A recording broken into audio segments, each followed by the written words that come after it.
Now it is time to continue our QB continued series. That's my quarterback. We've done it a couple days in a row, and today we are investigating the NFC, and it's time to look at the 49ers. So, Stephen A., who do you believe is going to be the starting quarterback in Week 1 this upcoming season for the 49ers? Me personally, I think it's going to be Jimmy G. That's what I believe. I believe that, everybody's been talking about these other folks. The reality of the situation is that it comes down to what Max has said on numerous occasions. When he's in the lineup, the San Francisco 49ers win football games. I think they're 24-8 with Jimmy G as a starter. I think that's what we're looking at here. He's got a career situation where he's completed 67% of his passes, just like he did last year.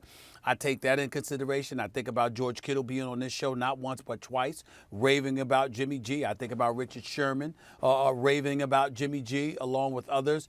They believe in this guy. They believe that when he's healthy, he's an incredible asset to the franchise. And so when I look at it from that perspective, and I think that the one thing that they're all pointing to is injuries, not anything else, then I'm going to assume that, they believe in Jimmy G, and why go in a different direction when they've already been to a Super Bowl with this guy.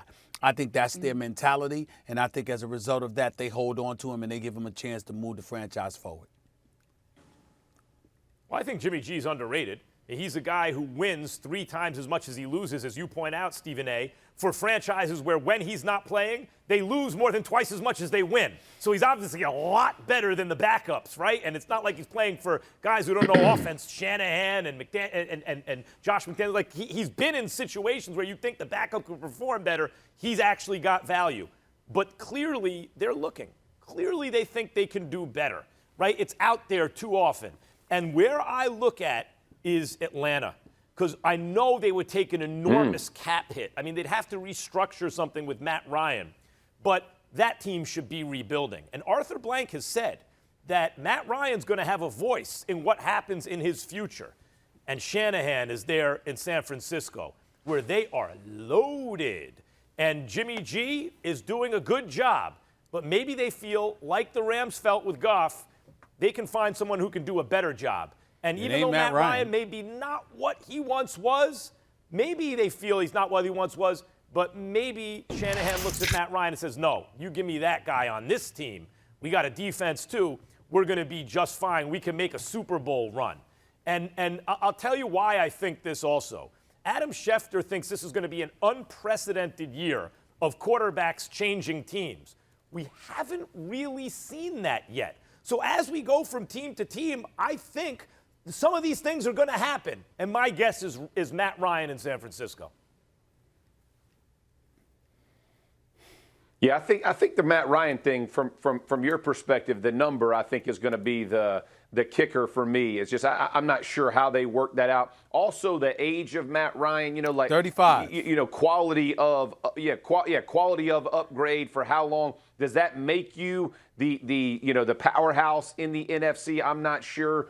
I'm kind of with Stephen A. on this with the Jimmy G scenario possibly working itself out. I would say this, though, with all the movement that Schefter's talking about and that we're all talking about and anticipating, a guy like Derek Carr, for me, would be a guy who I think would fit in and could grow and develop with this, right? And we all know Gruden's always looking for the next great quarterback. It doesn't matter, like that's his MO, right? It's always the next guy for him is the guy that he wants. And so from Derek Carr's perspective, this guy has played better than people give him credit for.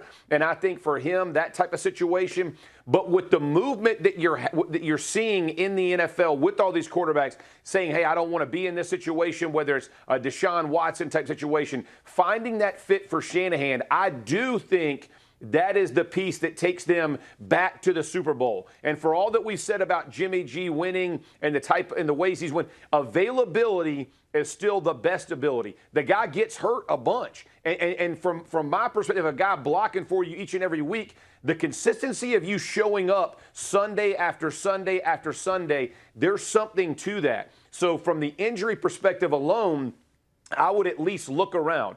from a leadership role, from all those things that you talked about, from like Richard Sherman talking about him and George Kittle, respect, right? Those guys aren't just going to give you lip service, so I appreciate those things. But I do want a guy who's there every week. That has not been Jimmy G to this point in San Francisco. Jeff, let me bunch two questions together and just throw it at you. I get that. I understand what you're saying. But the flip side to it is that Matt Ryan has had 3 consecutive losing seasons. I have to pay attention to that. Yeah. And number 2, and more importantly, here's what really, it's not even the losses, because, a lot of that was injury related and, especially problems on your defensive side of the ball. I get that. But I'm also looking at a Matt Ryan that couldn't get it done, even though you had Julio Jones and Calvin Ridley. I mean, am I supposed to ignore that, Jeff? Am I supposed to ignore that? He didn't have the Niners defense. No. Yeah, but still, Max. Listen, you have to. Yeah, I agree with you, Stephen A. I'll say this part about Matt Ryan. The thing that has been probably the most damning for what he's done are those things. Is he has been loaded with talent at the skill position, right? Whether it's receiver, even tight ends through his career, running backs when he had 2 really good running backs simultaneously, all of those things, and they still couldn't quite get it done from the offensive perspective, or they couldn't win it, right? We know the Patriots meltdown, all those kinds of things. But when you look at Matt Ryan, the age for me is why you might necessarily want to make that flip, right? Like you said, 35 years old, going in, because I do not believe that if he goes there, automatically they're the Super Bowl favorites. If I believe that guy, like if a Deshaun Watson went there, you would probably say they're now going to be the favorite in the NFC. As crazy as that sounds with Tom Brady and what we just saw with Green Bay. Yeah. I don't think they have enough to get Deshaun Watson. I'm looking around at teams like, realistically, who's going to wind up where? I don't see Deshaun Watson in San Francisco. Thanks for watching ESPN on YouTube. For live streaming sports and premium content, subscribe to ESPN+.